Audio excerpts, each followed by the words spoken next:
I thought she was just my neighbor, until the night she looked at me and said, "Stop pretending you don't want me to."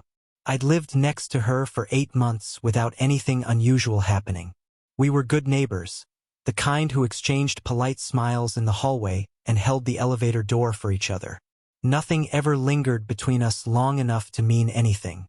That's what I told myself, anyway. She was the kind of woman who carried calm with her. 42, soft-spoken, graceful in a way that didn't feel performed. There was something reassuring about the way she walked. Steady, self-aware, quietly confident. And I liked that, maybe more than I should have. But I kept things simple, safe, neighborly. That changed the evening she knocked on my door holding a cardboard package against her hip. I opened the door expecting a delivery guy I'd missed. Not her standing there in a loose white sweater, her hair pulled back in a way that made her look softer than usual. She lifted the box a little. "This ended up at my door," she said with a small smile. "I assumed it was yours." When I reached out for it, our fingers brushed. A simple thing, a tiny thing, but her touch lingered. Not enough to call it deliberate. Just enough to make my chest tighten in a way I didn't expect. She didn't pull her hand away immediately. Instead, she watched me with an expression that felt like she was studying the change in my breathing. Like she noticed the way my throat moved when I swallowed. A quiet awareness flickered in her eyes, something warm and something curious. It lasted maybe 1 second, but that 1 second felt like the hallway grew smaller. "Thank you," I managed. She gave a soft, but she didn't step back yet.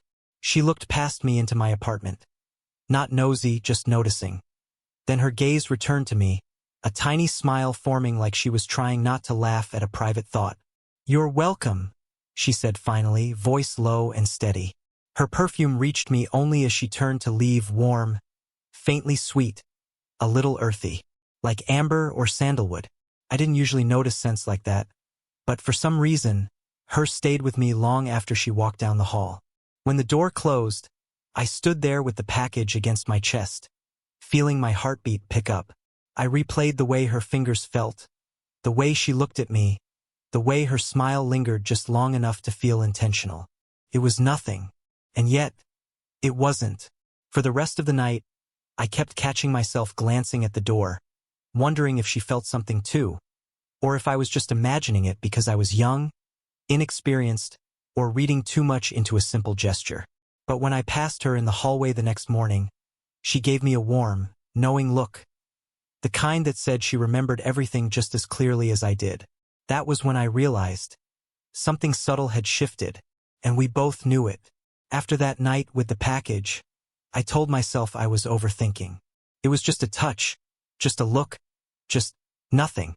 But the next few days made it impossible to pretend nothing had changed. Started small.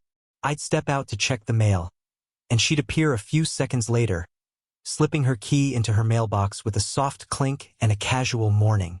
Her tone was always gentle, but her eyes, they lingered on me in a way that felt deliberate. Like she was noticing things she hadn't bothered to notice before.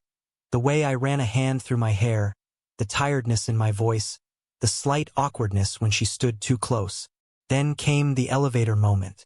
I was rushing out one afternoon, backpack dangling off one shoulder, half-zipped. As I reached for the elevator button, I heard her footsteps behind me. Unhurried, confident. She slid beside me, her shoulder almost brushing mine. "Long day?" she asked. Before I could answer, the strap of my backpack slipped completely, dropping halfway down my arm. I went to fix it, but she moved first, fast but gentle. She reached behind me, fingers brushing the back of my shoulder as she lifted the strap and settled it properly into place. "There," she murmured. It was harmless, friendly, neighborly, but her touch was warm, too warm, and her hand stayed there for a second longer than it needed to, fingertips lightly resting against my shoulder blade as if she was waiting to see how I'd react. I reacted badly, or maybe exactly how she expected. My breath hitched, loud enough for her to hear, loud enough for her to notice the way my posture changed instantly. She didn't tease me out loud. She didn't have to. The tiny smile that curved her lips was enough. A smile that said, I see you. I feel this too. And I'm not going to pretend I don't. The elevator doors opened, and she stepped in first, glancing over her shoulder with that soft, unreadable expression. You coming? She asked. My heartbeat was still catching up. Inside the elevator, the space felt smaller than I remembered. She stood close, not touching, but close enough that I could feel warmth radiating from her arm. The faint citrusy sweetness of her perfume mixed with something warmer beneath it. She angled her body toward me slightly. You're quiet today, she said. I'm just tired. I lied. She hummed like she didn't believe me, a soft, knowing sound that made the air thicker.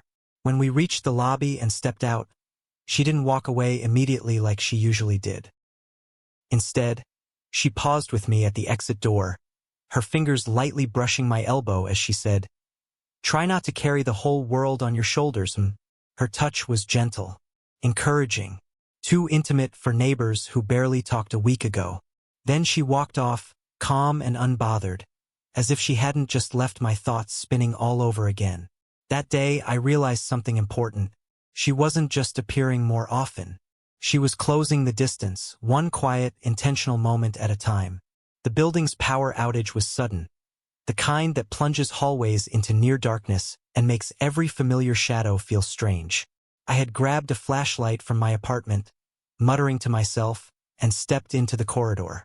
The hallway smelled faintly of old carpet and the lingering scent of cleaning supplies, the lights above flickering like they weren't sure if they wanted to die completely. And then I saw her. She stood near the elevator, holding her own flashlight, hair slightly tousled from the small breeze that had followed her from the stairwell.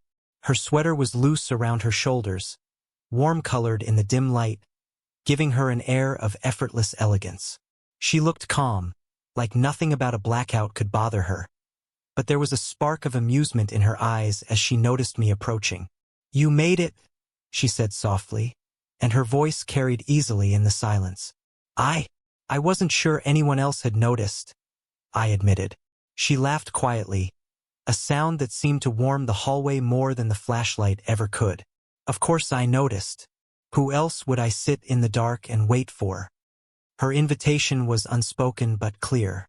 She didn't need to coax or persuade me. She simply started walking toward her apartment, and I followed, flashlight bobbing, aware of every step I took closer to her. Inside, her apartment was bathed in the soft glow of candles. Shadows danced along the walls, casting the room in amber warmth. The air smelled faintly of vanilla and something darker, richer, incense maybe, or her perfume mingled with it. Every instinct I had told me to sit stiffly, to respect boundaries, but something about her presence made that impossible. We sat on her couch, close, though I kept a careful margin. Conversation flowed quietly, about nothing in particular. The outage, the building's age, a stray memory from her weekend. And then she brushed a speck of dust from my knee, a seemingly innocent gesture, but one that sent a ripple of awareness up my arm. I caught my breath, embarrassed at the reaction I couldn't hide. She noticed. Of course she did. Her eyes lingered on me, and she tilted her head slightly, that subtle motion full of intent. The silence between sentences was no longer empty. It was weighted, charged. When she handed me a cup of tea, her fingers grazed mine just long enough to make me aware of the heat of her skin. Not pressure, not insistence, just a delicate touch, a fleeting confirmation that we were both aware of what had shifted. I wanted to speak. I wanted to ask why she did this to me, why she made something so ordinary feel like it could unravel me entirely. But my words caught in my throat. She didn't need an answer. She only needed to see me notice, to feel the tension she'd carefully threaded into the evening. And I did notice. Every glance, every brush of her hand, every quiet laugh had built something between us. A fragile, unspoken connection that neither of us could ignore anymore. When I finally left her apartment that night, the hallway felt colder than before. Not because the lights were out, because the warmth she carried had been inside me, and now I had to walk back alone, aware that the line between neighborly and something else had shifted irrevocably. The next day, I tried to act normal. Really, I did. I moved through the hallway with purposeful strides, nodding at neighbors and pretending not to notice her leaning against her doorframe, smiling faintly as if she knew exactly how my mind was working. I kept telling myself it was fine, that I could handle this. But inside, every nerve in my body was alert, every memory of the night before replaying like a film I couldn't pause. I thought I could avoid her. I thought I could continue pretending we were just neighbors. But she had never been the type to ignore anything, and I was learning quickly that she noticed everything. That evening, there was a soft knock on my door. I froze. My heartbeat picked up, uneven and loud in my ears. I opened it, and she stepped inside before I could speak, as though the space between us had always been hers to fill. She didn't move closer, didn't touch me, but there was an intensity in her gaze that made the room feel smaller. The soft light from my living room lamp spilled across her face, highlighting the faint curve of her cheek, the way her hair framed her eyes, and I realized she wasn't just confident. She was brave enough to confront the truth. "Why are you acting like you didn't feel anything last night?" she asked quietly, but not accusingly, just clearly, firmly. I opened my mouth, then closed it again. I tried to find an excuse, a reason to justify my hesitation. The age difference, my fear of misreading her, my worry that wanting her was somehow inappropriate. But the words felt hollow, unconvincing even to myself. She took a small step closer, enough that I noticed the subtle warmth radiating from her body. "Don't hide behind that," she said softly, a hint of vulnerability surfacing beneath her usual calm confidence. "I'm not trying to trap you. I just don't like pretending." Her honesty hit me harder than I expected. It wasn't arrogance or pressure. It was a plea, a request for clarity, for truth. She was giving me permission to feel what I was already feeling, permission I hadn't allowed myself. For the first time, I saw beneath the composed surface she always presented. There was a hint of fear in her eyes, the kind that comes from putting your heart on the line even when you know it could be ignored or rejected. And I realized, in that quiet, charged moment, that the barrier I had been building around my own feelings was meaningless. We didn't rush. We didn't touch. We simply stood there, the room filled with the unspoken weight of our shared acknowledgement. I could feel her presence, strong yet gentle, close enough that I could sense the rhythm of her breathing. Finally, I whispered, almost to myself, I don't know what to say." She smiled faintly, a mixture of patience and understanding. "Then don't say anything," she replied. "Just don't hide." It was the first time I truly understood the kind of woman she was. Bold enough to confront me, vulnerable enough to show herself, and patient enough to let me catch up to her honesty. That night, I left her apartment feeling exposed and exhilarated in equal measure, aware that whatever happened next, things would never be the same between us. I tried to tell myself I could slow down, that I could pretend this wasn't happening, that I could continue living next to her without confronting what was growing between us. But the truth was obvious to both of us, even if I kept avoiding it. It was a rainy evening when it finally broke. I had been walking home under my umbrella, trying to focus on anything but the thought of her. But she was there, waiting under her own umbrella near the lobby, her hair damp from the drizzle, and she looked at me with that same calm, unflinching gaze. Something about the way the rain slicked strands of her hair across her face made her seem both vulnerable and impossibly alluring. "You've been avoiding me," she said, voice soft but firm, as if stating a fact rather than asking a question. I swallowed. I didn't mean to," I muttered. The words felt empty. How could I explain that my hesitation wasn't about her, but about my own fear? She stepped closer, just enough that I could feel the warmth radiating from her body, the gentle pressure of her presence pressing against the air between us. Her eyes searched mine, steady and patient, holding me accountable in a way that made my chest tighten. "I can see it in your eyes," she whispered, lifting a hand slowly. Her fingers brushed my jaw lightly, almost tentatively, tracing the line of my cheek. "Stop pretending you don't want me to." I froze, my breath catching in my throat. Her words weren't a demand, weren't a challenge. They were a confession, quiet, bold, and completely honest. Her touch lingered for just a heartbeat longer than necessary, enough to make my pulse spike and my mind reel. I wanted to pull away, to retreat to safety, but I couldn't. The longing that had been buried beneath my careful restraint surged to the surface. I had wanted her from the first time our hands brushed over that package, from the moment she had adjusted my backpack in the elevator. I had known it, tried to deny it, but now it was undeniable. She didn't lean in or crowd me. She gave me space, even as her hand rested lightly against my cheek. The air between us was heavy with anticipation, with everything we hadn't said, with the truth we had both been avoiding. I realized in that moment that this was more than a fleeting crush, more than a spark of desire. It was an emotional inevitability.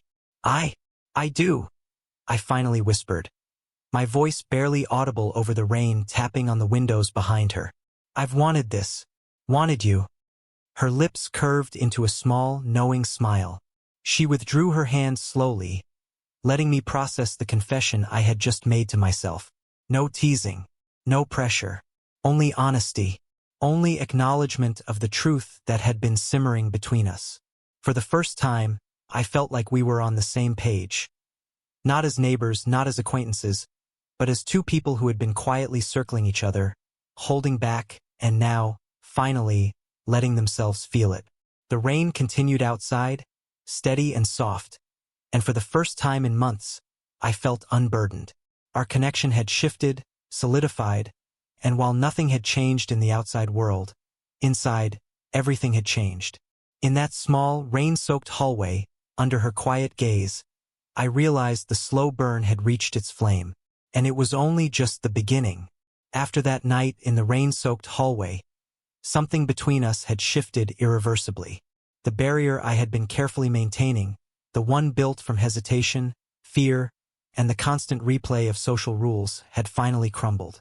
I could no longer pretend that what I felt for her was anything less than urgent, palpable, real. It started subtly the next day. She appeared at my door again, this time without any pretense, without teasing, without a game. She just knocked, and I opened it to see her there, the evening light brushing across her face, making her hair glow with warmth. Her eyes held no judgment, no impatience. Only a quiet patience that invited me to step into honesty. "Can I come in?" she asked softly. I nodded, stepping aside. My apartment suddenly felt small, crowded, not with things, but with the tension and anticipation that had been building for weeks. She entered slowly, like she had all the time in the world, and set down her bag with deliberate care. We sat on the couch, a little closer than neighbors should, but far enough to keep our composure. My shoulder brushed hers, and I felt the warmth radiating from her body. It was simple, just proximity, but after months of carefully constructed boundaries, it felt electric. I reached for her hand almost by instinct, hesitating for a fraction of a second before our fingers intertwined. The contact was light, tentative, yet full of meaning. Her thumb traced gentle circles over my hand, a quiet rhythm that made my chest loosen. Every worry, every fear, every overthinking thought melted away in the softness of that touch. We didn't speak immediately. The silence was comfortable, heavy with unspoken emotions. I noticed little things. The faint scent of her perfume, warm and woody, grounding me. The slight tremble in her fingers, the way her eyes softened when she glanced at me. She rested her head lightly against my shoulder, careful not to pressure, just enough to let me feel her presence fully. "I've never felt this before," I murmured after a long pause, my voice rough from emotion I hadn't fully processed. She lifted her head slightly, her expression gentle and understanding. "I know," she said softly. "Neither have I. That's why we need to go slow. But we can feel it. We can just be here." The honesty in her words, the absence of expectation, made my heart ache and swell at the same time. It was the kind of closeness I had only ever imagined. Being near someone, feeling them, connecting without rushing, without pretense, without the world's judgments pressing down on us. We talked for hours, sharing fears, quiet regrets, and the small, personal truths we had never admitted to anyone else. Our shoulders stayed pressed together. Our hands never left each other. And every so often, she would lean closer, resting her head against me again, her hair brushing my chest, her breath warm against my neck. By the time she left, the night had deepened, and the city outside was silent. I sat there, hands still tingling from the touch of hers, heart racing with clarity and relief. I realized that I had finally let myself feel, fully, unabashedly, and that the slow burn between us was no longer just a tease of possibility. It was alive, real, and ours. The morning after our quiet night of confessions and tentative closeness, the apartment building felt unusually still. Sunlight filtered softly through the blinds, painting the hallway with a golden glow that made everything seem warmer, calmer, somehow more real. I hadn't expected her to knock again, but there she was, standing outside my door. No teasing, no bold confidence. Just a woman whose presence filled the space with quiet assurance and a vulnerability I hadn't fully seen before. "Morning," she said softly, her voice carrying a calmness that made my chest ache. "Morning," I replied, brushing my hair back nervously. There was a moment of hesitation. An unspoken question hung between us, fragile yet undeniable. She stepped inside, this time without hesitation, closing the door gently behind her. The apartment smelled faintly of coffee I hadn't made, mixed with the lingering warmth of yesterday's rain through my open window. She walked past me with measured steps, her eyes catching mine briefly, holding a question I didn't yet have the courage to answer fully. We ended up sitting on the stairwell landing, the soft morning light spilling across the steps. She moved close enough that our knees brushed, just barely, but enough to make my heart race. I felt the warmth of her leg against mine, a subtle, grounding reminder that she was real, tangible, here. I didn't know what to do yesterday, I admitted, voice low. I didn't know if I could handle us. Her hand found mine almost instinctively, fingers intertwining without ceremony.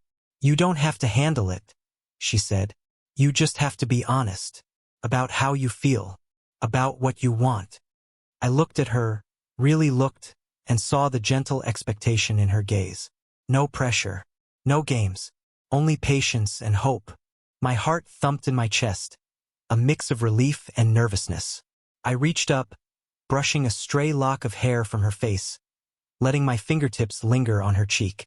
The softness of her skin, the warmth beneath my touch, made me realize how much I had been holding back from her, from myself. "I want to try," I whispered, finally allowing the words to escape. "Not recklessly, not secretly, genuinely. I want to see where this goes with you." Her lips curved into a small, radiant smile, and she leaned in just enough to rest her forehead lightly against mine. The connection was immediate and electric, though gentle, grounding. I could feel the rise and fall of her chest, the steady warmth of her hand in mine, and for the first time in months, everything felt right. We stayed like that for a long moment, silent but completely in sync, letting the reality of our emotions settle between us. Then she cupped my cheek, eyes soft, and I leaned into her touch. A long, warm embrace followed, one that said everything words could not. Finally, we stood and walked down the hall together, side by side. Our hands brushed, hesitated, and then intertwined. No dramatic confession, no grand gesture, just the quiet certainty of two people choosing each other, deciding to face the future together, even if the path was uncertain. The sunlight followed us down the stairwell, spilling across our intertwined fingers. And in that small, ordinary morning, I realized that the slow burn had finally reached its flame, and we were ready to carry it forward, together. If you felt the tension, the longing, and the quiet magic between them, don't forget to hit like and subscribe for more slow burn, age gap romance stories. Share your thoughts in the comments. Would you take a chance if someone saw right through your heart like that?